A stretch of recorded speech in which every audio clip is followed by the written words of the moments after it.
Hi, I'm Nat. And I'm Guy. And Canada is one step closer to the 51st state. It looks like it might be.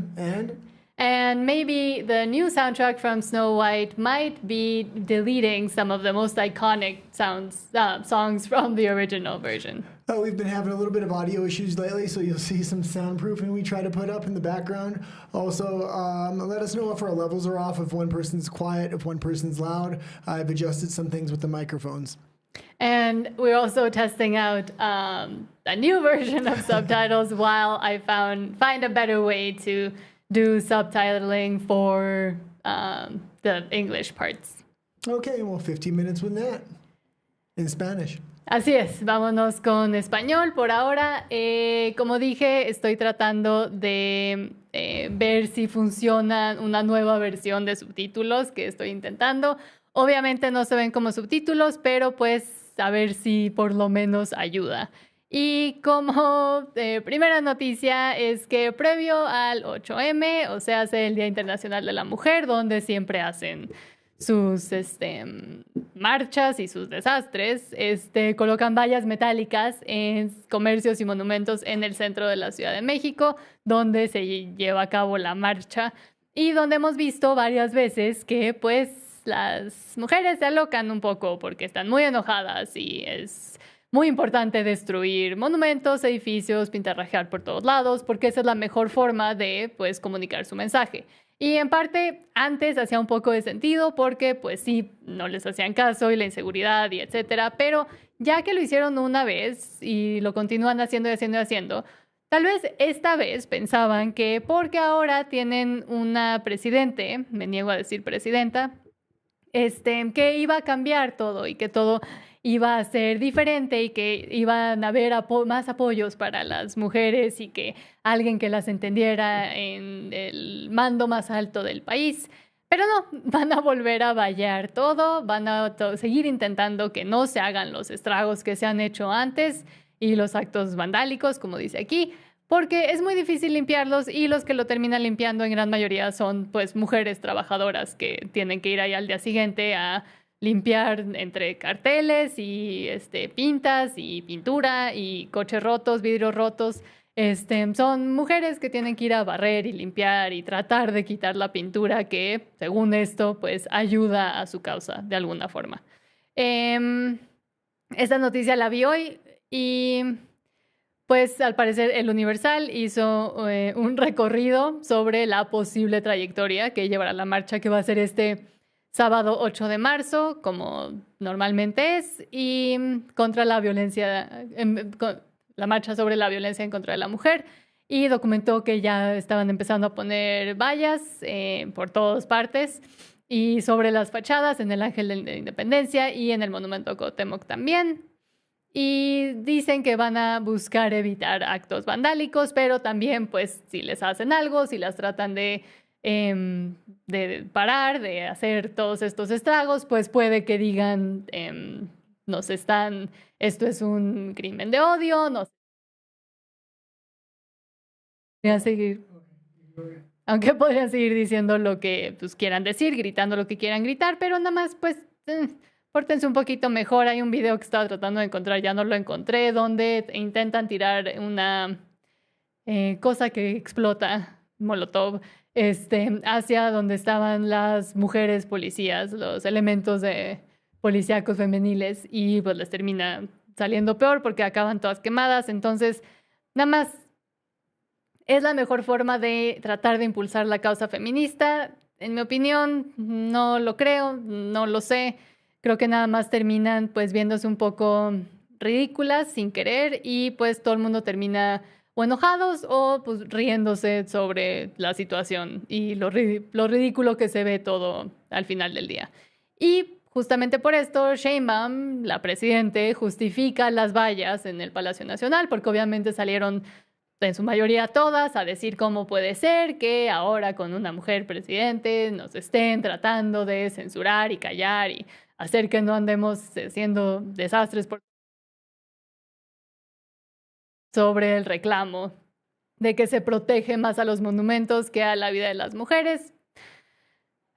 Es protección nada más para que la gente después no tenga que ir a limpiar y tratar de, que normalmente, como vuelvo a decir, son mujeres en su mayoría, que tengan que ir a limpiar al día siguiente, y es de eso ellas pues no se enteran, no ayudan, no van al día siguiente a tratar de reparar todo el desastre que hicieron, porque pues está bien, hagan su desastre si quieren y pinten por todos lados, pero luego al día siguiente vayan a ayudar a limpiar todo su desastre, pero no. Y lo que dijo me dio mucha risa, yo creo que a mucha gente también, porque dice, llegamos todas, todas llegamos, pero nada más que cuando quieran quemar la puerta del Palacio Nacional, hay que proteger. Y pues yo creo que aquí también muchas dijeron, bueno, más bien Claudia les dijo a todas ellas como, o sea, llegamos todas, pero ustedes quédense por allá. Ustedes sí me dan un poco de miedo y no quiero comulgar con ustedes.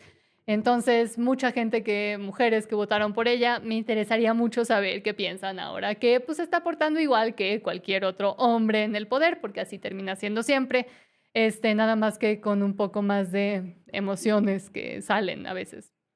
Ante el reclamo de años de que se protege más a monumentos que la vida de las mujeres, respondió Sheinbaum, es falso, cuando llegamos al gobierno lo primero que hicimos fue cambiar la Constitución. Por primera vez las mujeres están en la Constitución, por primera vez hay una Secretaría de las Mujeres, que pues qué tan útil ha sido hasta ahora, ustedes me dirán. El 8 de marzo se presenta ya la cartilla de las mujeres para repartirla a todo el país, hay mucho más leyes de protección a las mujeres y pues justifíquese, porque obviamente fue gran parte de su campaña, gran parte era que la primera mujer presidente, bla, bla, bla. Entonces, pues ya me dirán sus seguidores cómo se sienten, en especial las seguidoras feministas que apoyaron con más no poder que subiera al poder una mujer por primera vez, que en mi opinión pues cambia nada más porque en mi opinión las mujeres no siempre deberían de estar al mando como presidentes, pero esa es nada más mi opinión y ya luego voy a ahondar en algún video sobre eso.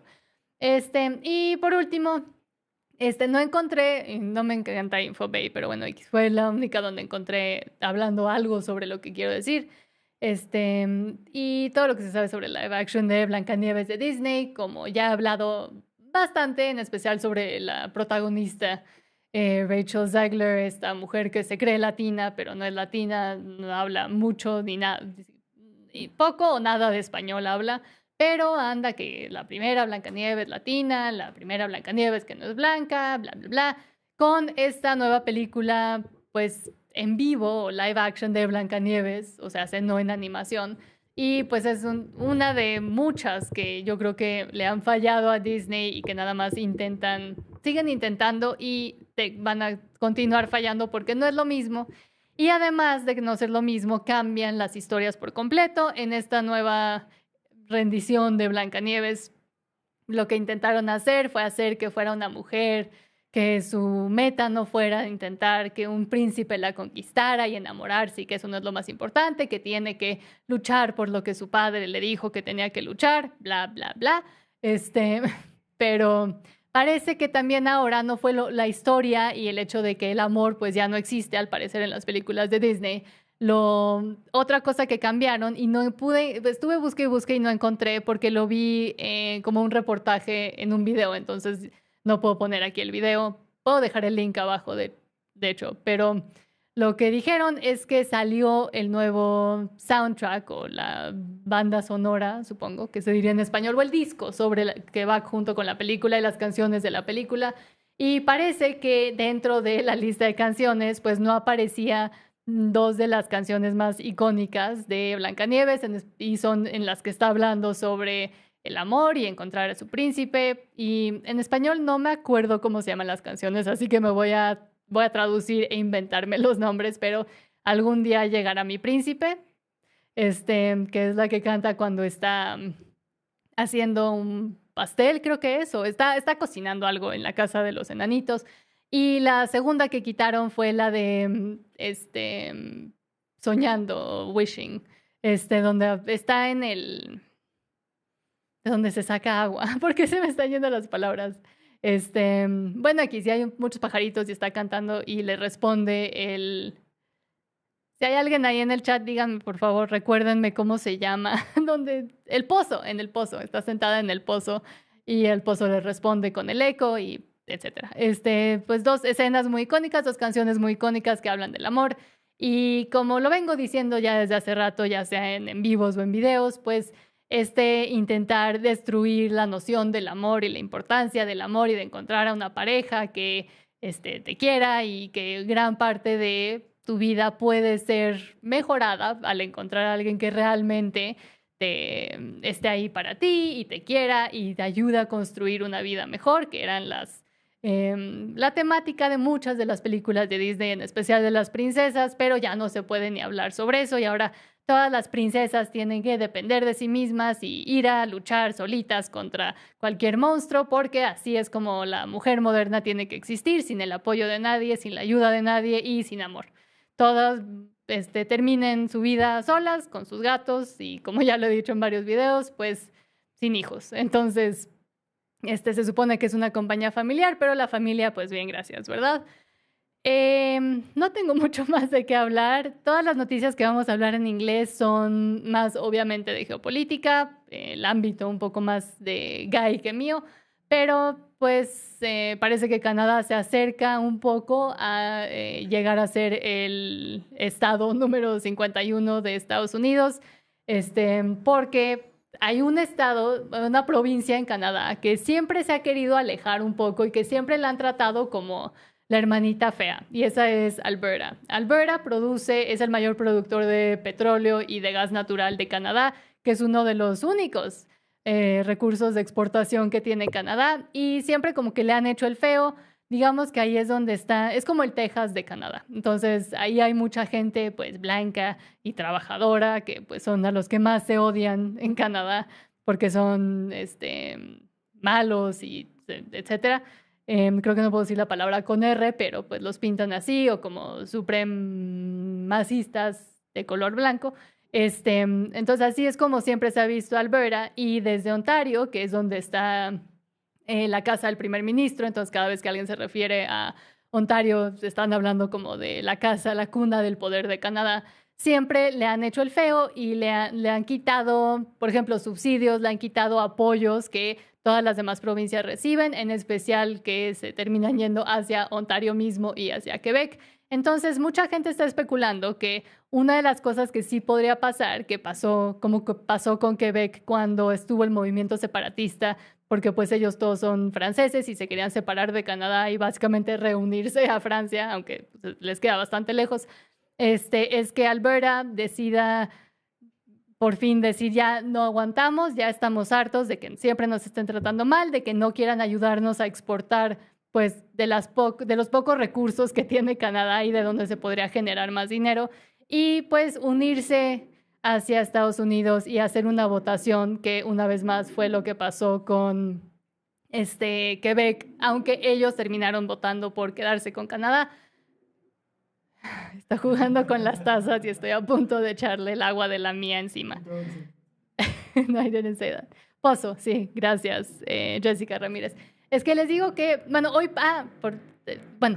entonces tal vez voten en Alberta por por unirse a Estados Unidos, y de ahí podría ser que más provincias también digan que son como las de en medio, o sea, porque por acá, a ver, ¿dónde? Por acá está la Columbia Británica, que es donde está Vancouver, hasta acá es donde está como Ontario y todas esas provincias, pero las que están en medio, pues no las tratan muy bien, y también son parte de algo que se le llama el cinturón de la Biblia. O sea, ahí es donde están como acumulados todos los que ahí tienen en mente, que ven como malas personas, porque son religiosas y de un color inconveniente para sus agendas progres.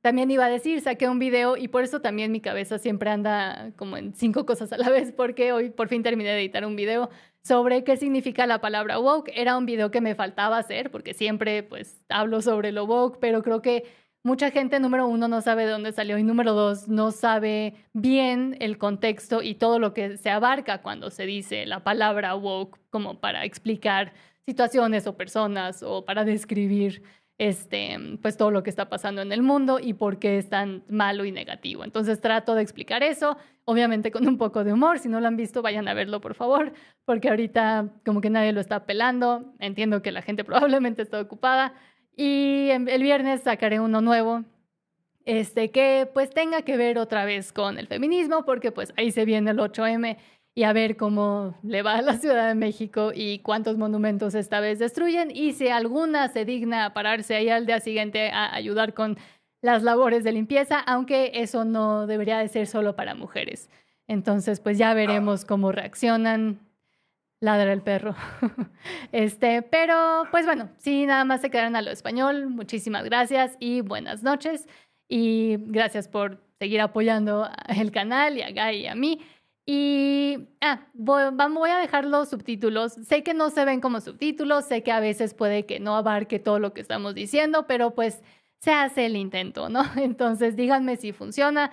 Estoy buscando, si alguien sabe de alguna forma de tener traducción y subtítulos al mismo tiempo en tiempo real, díganme si existe alguna solución, porque llevo los últimos días intentando buscar una solución viable para usar en los en vivos, porque pues no queremos perder a la audiencia que habla español cuando nos vamos a inglés, pero hasta ahora esto es de lo mejorcito que he encontrado en términos de solución. Entonces, si a alguien se le ocurre algo, ya busqué en Reddit por todas partes, ya busqué en todos los foros de OBS, ya busqué en Google y no estaba la solución que habíamos intentado, me parece que ayer, pero ese sí no funcionó, no se podía leer nada. Y pues no se ven como subtítulos y pues no va tan rápido como me gustaría y no distingue entre voces. Entonces, vamos a seguir, igual que Guy con su trauma del audio, yo voy a seguir intentando buscar subtítulos y pues la idea es mejorar. Pero gracias por aguantarnos en lo que averiguamos cómo hacer todo. Pero bueno, muchas gracias. Déjenme ver si... No, nadie dijo nada más. Buenas noches, cuídense allá afuera y nos vemos mañana. Okay, that was it. Okay, well, we got subtitles today, so hopefully maybe people stick around and follow. Okay, let's go into the first story here. Or you're going to set up the subtitles first? Yes. They should be up now because it's moving. Okay, sounds good. Because okay, it's good. Let's go to the first story. Okay. Okay, Canada banning U.S. companies from government contracts and removing American products from store shelves. Yes, so Canada's Ontario, where's my camera? There it is. Canada's Ontario retaliates to Trump's tariffs, bans U.S. firms, and threatens to cut electricity to the U.S. So this is pretty interesting. The Canadians are making a huge deal every time they take a product off the store shelves. When they're taking Jack Daniels off the store shelves, different food products, things like this. What a lot of people don't realize is Canada for decades and decades has tariffed the United States to an extreme amount, and the United States just didn't do it back until now. So we'll go into one thing right here just so people get an idea of what I mean. There's something called the dairy cartel in Canada. They do butter, milk, and cheese at between a 240 and 260% tariff. This means there is no American dairy products moving into Canada, but there is Canadian dairy products moving into the States. And they have tariffs like this on everything. They've already tariffed steel at 25%. Most of the tariffs Canada puts on the United States is between 25 and 90%, but some of them do go up to 300%. So the fact that the United States is only tariffing 25% now because they want things to become even is, I would actually say it's pretty nice. Canada's just not used to it is the issue. Yes. Hold on. There we go. I'm trying to do like 80 things at a time and trying to see that things work. Okay, I'm trying to talk a little bit quieter today to see if there's less of an echo. Okay, so should I talk quieter too? Yeah, we'll see how it goes. Should we make it an ASMR channel? No. But yes, I mean, Canada is going to continue to try to find ways to, stick it to Trump. But I think in the end, Trump is the one that will always end up sticking it to them because he knows he has the upper hand. And also because the reason why he's doing all of these tariffs in the first place is to kind of get both Canada, Mexico, China to react or to kind of remind them of basically who's the boss. And maybe let's talk about Canada. Canada, for the last decade, has killed its own country. They've had no national pride. They've not wanted to develop any infrastructure. When the previous government back in 2014 was in, the Conservative government, they had 3 pipelines approved, and they just had to go ahead with building it to diversify their energy sector. When Trudeau got in there, he absolutely killed everything. So now they want to diversify their energy sector. They want to build roads. They want to build infrastructure projects. They want to build energy projects. They want to start developing into oil and natural gas again. All this only took one thing, not a new government, but orange man bad. Trump started coming around, and Canada actually started governing itself again. So even if Canadians hate Trump, at least they're getting a good reaction out of their government from him. Yes. Did you have anything else? I think I had one more thing, but maybe say something so I can remember. And yes, as we were discussing yesterday, there's a big problem with now both the Liberals and the Conservatives trying to go against Trump instead of the Conservatives kind of splitting off and trying to work with Trump and find solutions that maybe would get them to go higher in the polls, because they're actually trying to find solutions instead of just yelling orange man bad. Yeah, and I think this goes into the next story we have, and that's about Alberta lawyer Jeffrey Roth. Do you want to introduce the story, and then we'll talk about it? This is actually the story of the day for me. It's going to go into an actual strategic plan of how Canada would become the 51st state in the United States. Yes, and I did touch on it in Spanish, but Alberta lawyer leading delegation to Washington in hopes, I hate it when they put pop-ups, in hopes of joining the U.S.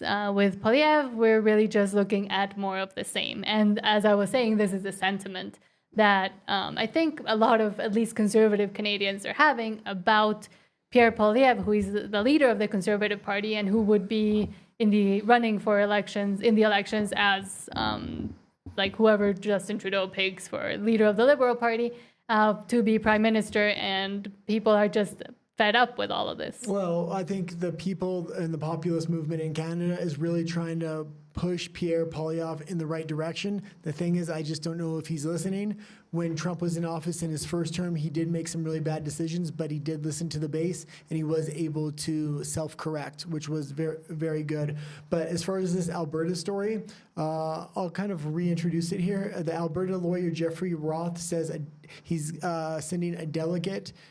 So a delegation is planning to travel to Washington, D.C. to pitch President Trump on Alberta statehood.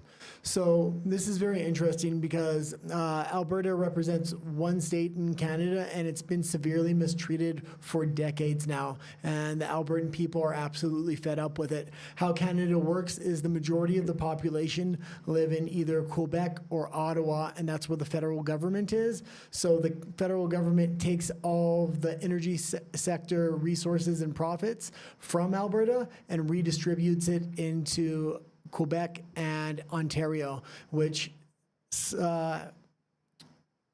makes the voters happy, I guess you would say, but does not make Albertans happy. On top of that, what they do next is they give tax breaks, major tax breaks specifically to Ontario and Quebec, and then they put tax hikes on Alberta, even though Alberta is the main contributor to the Canadian economy because of its natural resource sector. So Albertans have had absolutely no way to correct this. They've complained and complained and complained to the federal government, and the federal government just keeps taxing Alberta more and taking all their energy sector. And I think the final straw really came when they said, no more development of oil, you need to move into green energy, and they started putting mass taxes on any oil development. So it really hurt the oil sector, really hurt jobs in Alberta. And green energy just does not work in Canada. It works in much warmer climates, not climates like Canada. So the Alberta economy really started falling apart. That being said, this is why Alberta is extremely mad. Now, the fact that this is a pretty famous lawyer in Alberta. He's taken on the government in some landmark cases in Canada. The fact that he's going to send a delegation down to Trump to potentially ask for statehood He's also going to explain in this delegation that there was a precedent set in Canada with Quebec that they were allowed to vote for separation from Canada. It didn't pass. This happened when I was a child, but because that precedent was set, Alberta could potentially call for a separatist election and then join the United States. So it's actually becoming a reality to peel one of the major provinces out of Canada and into the States.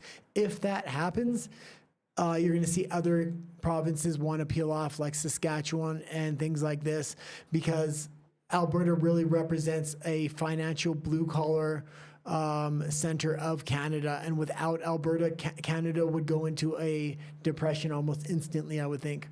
And I think a lot of people initially were laughing at the fact that Trump was saying that Canada is going to become the 51st state, and they were saying that's not possible, he's delusional. But, I mean, people in Canada, especially people in Alberta, were feeling like betrayed by their own governments and forgotten about, and also stripped of any way of creating or generating, income through the oil and gas sectors that they have, and with the cancellation of the pipelines that were supposed to be built by Trudeau. So the fact that there are people, probably a whole province that would be willing to separate, actually puts the conversation more into reality. Well, and Danielle Smith does actually run Alberta, and right now she's becoming more and more of a liberal, just like all the conservatives in Canada are. And she's saying, no, Alberta's going to stick with all of Canada, so on and so forth. They're taking the party line, which seems to be the liberal line,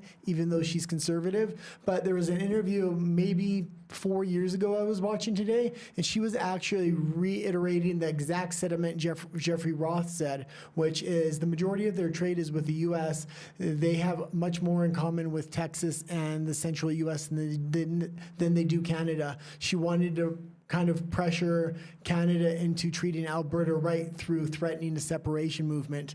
Now that she's in power, she's no longer threatening that movement, but there is a sentiment amongst Albertans that, yeah, you either treat us right or we do want to separate and go to the States. And I think that's the right attitude. Not necessarily that they need to join the States, but Canada does need to treat them right. And if they need an incentive, like they will separate in order to treat them right, more power to Alberta. I really hope they, get to keep more of their resources. Yes, because they've been stamped over for quite a while now. Man, maybe I will say one more thing about this. If it did come to the fact that Alberta did become the 51st state of the U.S., the U.S. would treat Alberta like the most coveted state of all the states. It would treat it extremely well. It would develop its natural resource sector. And the reason it would treat it so well is because it would set the precedence for Greenland to join the United States. And Trump came out with a statement 2 days ago saying he believes in the right of self-determination from the Greenland people, meaning if they take a vote to separate from Greenland, America would be happy to welcome them as a state as well if the people voted on it. Mm-hmm. Okay, let's go to the next story. But it's becoming more and more reality when it was just a joke for the longest time. Oh, yeah. This is what I did want to say. Okay. Keep going. The third rail in Canada has always been this subject as well. In Canada, you could touch on a lot of things online and it would get censored and maybe it would get taken down and things like this. But if you ever talked about the meme of Diagolon, this was the cardinal sin in Canada. And what Diagolon was a separatist movement with Alberta, Saskatchewan, and the next state over to join the States. And they started it as a meme, but the people that were sending out this meme were getting their bank accounts canceled in Canada, and a few of them actually got arrested just for talking about this online rhetoric about Alberta should join the United States because Canada is not treating them right. So the fact that, and this was happening 8 years ago, maybe? Yeah. When the Diagolon issue came up, and man, there was barely any mention in it online. If you did mention it online, you were arrested and your bank account was frozen. Mm-hmm. Okay, let's go into the next story. Sure. Which is? State of the Union reaction. Okay. So actually yesterday when we were talking, I was listening to the State of the Union in my ear, and eventually I just had to stop listening, but it was almost the end. I had actually listened to, there was like 2 minutes left after the podcast, so I went back and watched. Yes, so reactions roll in after President Trump addresses Congress. Polls show massive positive reaction, much to the anger of the Democrats, because they thought that they had, most of the control over their people. But we saw how they behaved. We saw what they did. The fact that when the Republicans did it once, I believe during the State of the Union that Joe Biden gave a few years ago, they were lambasted and said that how could they behave in this way? But then they stopped, and it was talked about for about a year after it happened. And now with the Democrats, they're just saying that they're the virtuous ones because, of course, the virtue signaling never stops. And we saw it with the old ladies wearing their little pink suits and holding their little circle cutouts. Yeah, it didn't go very well for the Democrats at all last night. I actually watched the speech, and I was surprised at how hard Trump went at the Democrats, and his rhetoric was pretty severe. And I didn't know how people would react to it. But then I looked back at Joe Biden's speech when he was in office at the same time, and it was extremely harsh rhetoric as well. So I guess Biden had kind of set the precedent, and so Trump went in hard. The Democrats didn't know how to react, and they were yelling and shrieking and holding up signs. And this is usually not how Congress acts. Like you said, when they did it with Obama, one person did it one time, and they didn't hear the end of it. The entire side of Democratic side of Congress was going absolutely bonkers. And I mean, just looking at the polls quickly here, let me pull it up so people can read. The poll found a CNN poll of Americans who watched President Donald Trump's address. The poll found that 69% of speech watchers said they viewed the president's speech at least somewhat positively, compared to just 31% who viewed the speech negatively. And broken down further, 44% of viewers said they had a very positive reaction to the speech, in addition to 25% who had a somewhat positive reaction. And for those that disapproved, only 15% said they saw the speech as somewhat negative and 16% as very negative. Well, and CBS had a poll as well. 70% viewed the speech as positive, which I was surprised it was that high. Mm-hmm. Both CBS and CNN are liberal shows for news stations. So if they're taking polls and they're saying people are having a positive reaction, you're in trouble there. Yeah. But I will say this. I did look further into the polls, and 50% of the people that watched the speech last night were Republican, 20% were Democrat, and about 30% were independents. So when you are taking that polling of people that did watch it, it's going to be heavily skewed Republican. Mm-hmm. So do take it with a grain of salt. Yep. But I think a lot of Democrats have just checked out of national politics at this point. Yeah, because, I mean, most of them must feel, if not just, disheartened by what the party that they've been supporting for so long has been doing and the way that they've been reacting and acting and maybe even not doing anything, according to them.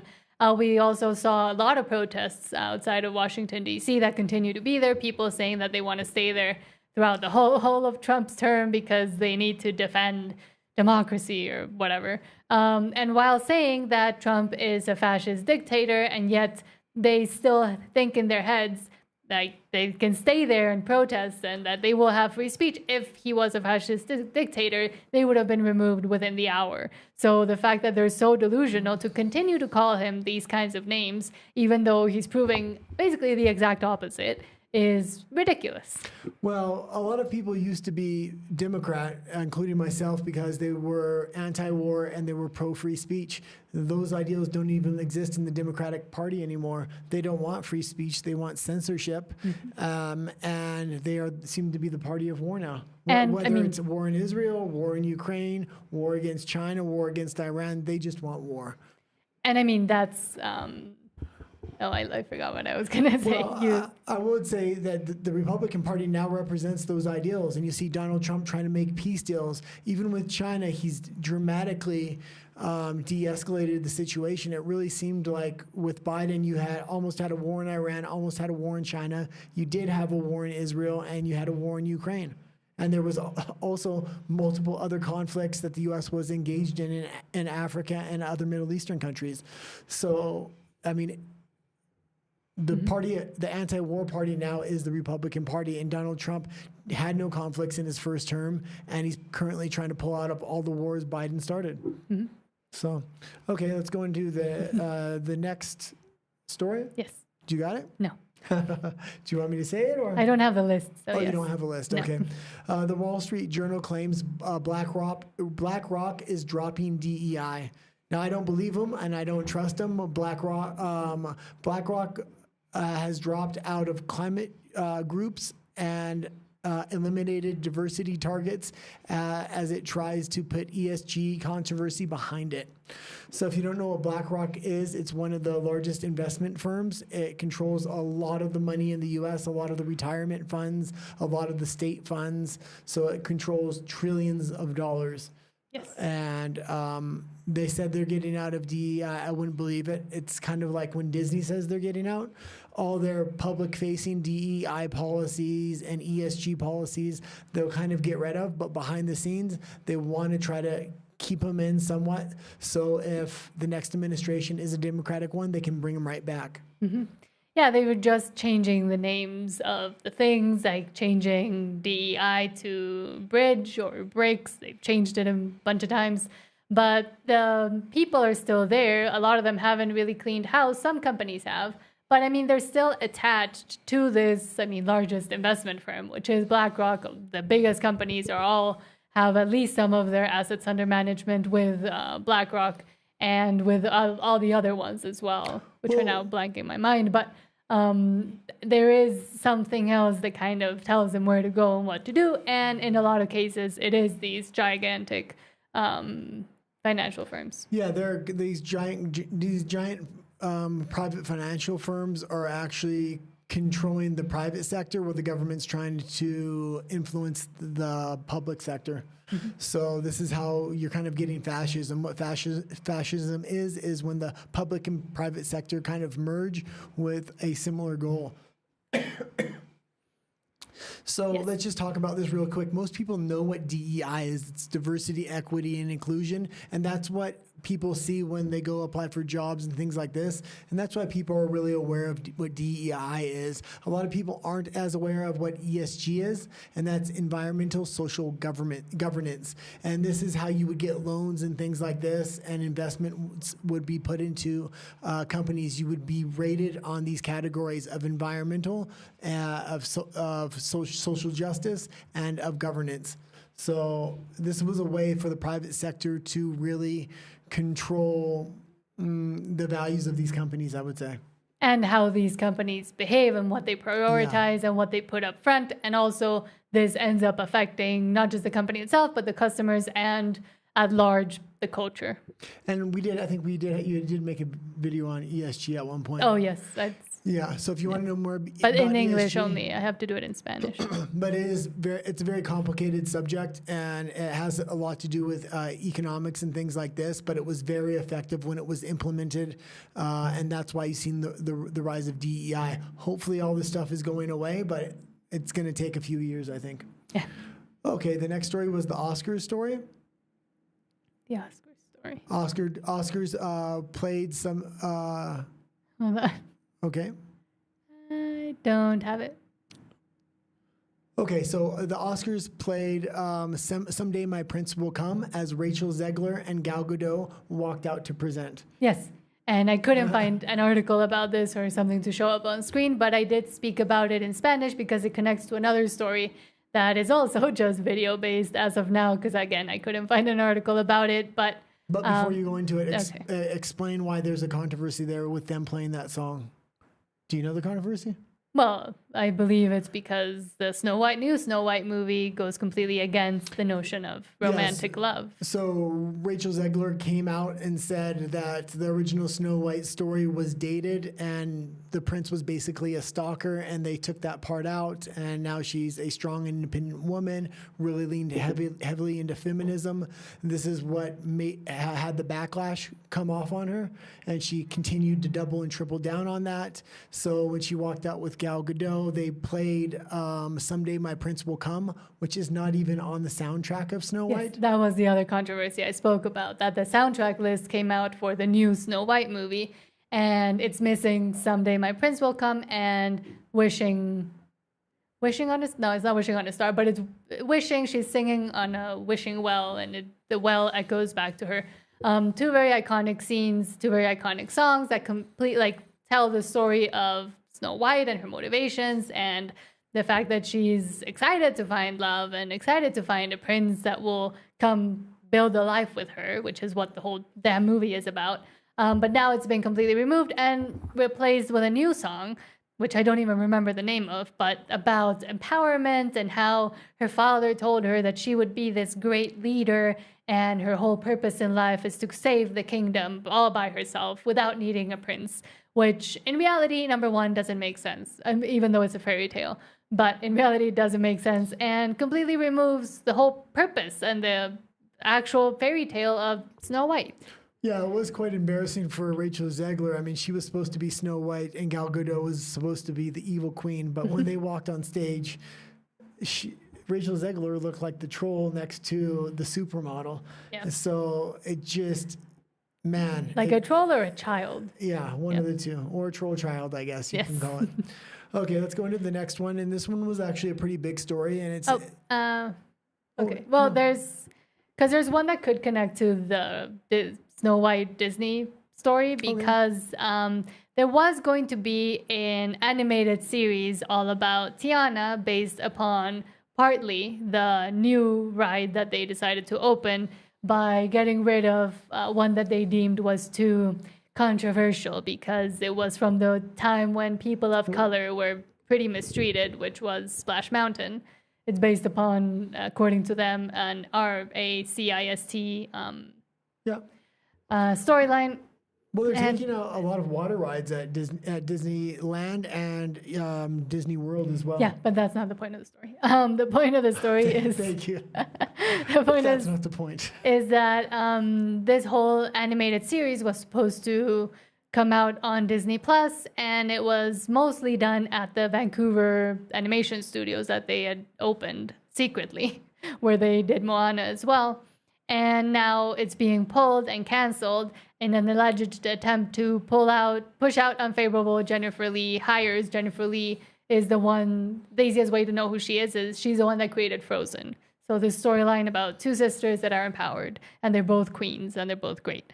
From What's animation. The point of the story they're talking? I'm lost now. That now finally Disney has decided that this whole new empowerment story about Tiana, based on a ride that nobody is attending, they're pulling it now because they're trying to hide the fact that they had all of these hires that were basically useless, even though this project took years to create. Okay. And now they're just getting rid of it because of the backlash with DEI. So it all connects. Okay, the next story is the U.S. Supreme Court has denied Trump's emergency bid to cancel nearly $2 billion in USAID spending, and this is absolutely massive because all the corruption and fraud that has been coming out of USAID, and Trump used executive orders to freeze that money, and now they took it to the Supreme Court, and the specific judge that Trump had appointed in his first term is now voting against them and saying, no, you have to pay this $2 billion out. And then Trump said he used an executive order to put another temporary freeze on it until the court could give another decision, I guess. And a lower court stepped in and said, no, you can't. So it's going to be interesting what happens going forward. Are state Supreme Courts and things like this going to be able to step in and stop Trump from governing? We'll see. Mm-hmm. So, well, what did you have to say about the USAID money that's having to be spent now? Not much. Well, again, I was editing to get the video out for today. All the USAID stuff that's been coming out. Yes. Yeah. And so they reject Trump bid to freeze nearly. So they're going to have to spend it anyways. Can it be spent on actual things that make sense? I don't know if they're going to keep the fact of where those resources had been allocated, or are they able to still have to spend it, but spend it on more worthwhile causes? Well, it would be quite funny if Trump said, well, we're going to give it back to the taxpayers and just write everybody a check, because giving it to these fraudulent NGOs that have been popping up all over the place, I don't want to see the money go there, but we'll see what happens. And I do want to see what the next step is. If Trump isn't able to stop the funding this time around, maybe he'll be able to stop future funding. Okay, the next story was Europe to monetize war against Russia with an 800 billion, that's 800 billion euro in emergency defense spending, which will certainly be approved by the European Council at the EU summit on March 6, 2025, 55% vote threshold to pass. The EU is a monolithic, unelected bunch of bureaucrats that will vote this in if they put it up. But this will absolutely bankrupt Europe if they do it. Yeah. So EU's von der Leyen proposes 800 billion defense plan. The European Commission president says increasing defense spending is necessary in an era of rearmament. A European summit on the defense and Ukraine is planned this week amid tense transatlantic relations. And we've seen them kind of ping pong this idea back and forth with the UK's Keir Starmer, the Prime Minister, is saying that they're ready to put boots on the ground, basically, start conscripting people. But then Zelensky, after Trump said, oh, we're removing all our troops because apparently you're not willing to come to the table to negotiate. Less than 24 hours later, Zelensky came out to say, no, we're willing to negotiate now. No, he came out today. Again? And he's against the peace again. Okay. So I think what was happening there was Zelensky and the EU got cold feet right before Trump's address to Congress, because there was a huge rumor that Trump was going to pull out of NATO. So he started talking peace. I'll sign anything. And now he seems to be going back on peace. He is still willing to sign the minerals deal, though. But even if they allocate $800 billion to defense spending, it will take a decade to actually build the military infrastructure they need. So this is not immediate relief whatsoever. Mm-hmm. And we've been seeing what has been happening with the Russia-Ukraine war. Russia has amped up its manufacturing of military equipment, so it's able to supply it at a fairly steady rate. The EU has not been able to. The EU has been relying on the US, which does have a fairly big military, but the manufacturing base for military equipment is not kicked into full gear. So they've been having a really hard time keeping up with manufacturing for the Ukrainian war specifically, whether it's missiles, bullets, tanks, whatever it is. They had a back supply of old equipment they were able to put forward. They've kind of run through that, and now they're going to need to do something. They're going to have to build manufacturing facilities and things like this. Okay, we got 3 more stories here. The Florida AG opening an investigation into the Tate brothers. And I told you the Tates would come back up. You're always bringing controversial subjects in. Okay, Last time we talked about it, people commented that they don't like us fighting. So we'll try to be diplomatic, as diplomatic as Zelensky was with Trump. But yes, Florida opens criminal investigation into Tate brothers. They have launched an investigation into the British American, they are American citizens, influencers Andrew and Tristan Tate, who flew to the state last week from Romania, where they faced doing bad things to women and moving people around without their consent. Florida's Attorney General James Uthmeier said investigators have issued search warrants and subpoenas as part of a now active inquiry. Yeah, and I know you don't like the Tate brothers, and I know a lot of people don't, but we do have to realize they've never been convicted on any charge anywhere in the world, and the fact that they're now getting put under investigation in the U.S., it just doesn't look right. They are U.S. citizens. They were kind of exonerated from a lot of the charges they were facing, and now they head back to the U.S., and it seems like somebody in Florida has it out for them. So it's very interesting. But I mean, I was going to say, I might not agree with them. I might not like them. But the fact that they are now trying to launch an investigation against them when there's no concrete evidence or being fully charged and processed through a judicial system till the end of it, and somebody saying, yes, you're guilty and rubber stamping it. Now they're in the States, they're American citizens, and yet Florida apparently wants to come out and get them, even though they allowed Jeffrey Epstein to live there for who knows how long while he was under investigation, a secret one, but still. And they still allow a lot of people that do basically exactly the same things the Tate brothers do without putting out active investigations into them. So there's something specific about these two that is scaring Ron DeSantis. Well, also, the UK is demanding extradition from them, but I did say maybe it was last week when we're talking about the Tates, that he's friends with Donald Trump Jr., and they've been hunting and things like that. And it was Richard Grenell who raised the issue in February with the Romanian officials. Shortly after that, the Tates were allowed to travel. Now, if you remember my theory from last week, I believe the Tates are spies, and they were probably able to openly come back to the United States and talk privately with any future plans they have going into the UK or anywhere else in the world. That being said, I was going to make one more point there. Oh, yeah.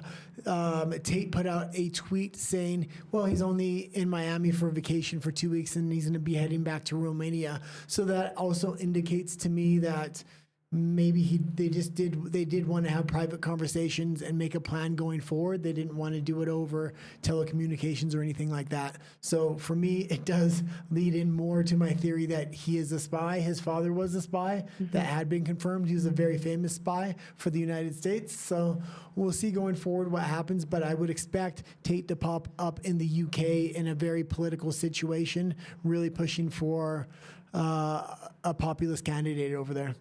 And it's funny because I was just reading the transcript and it's not translating that your theory is that he is a spy. Okay, I was just waiting for it to capture that in case someone will read it after or wants to know what you're talking about.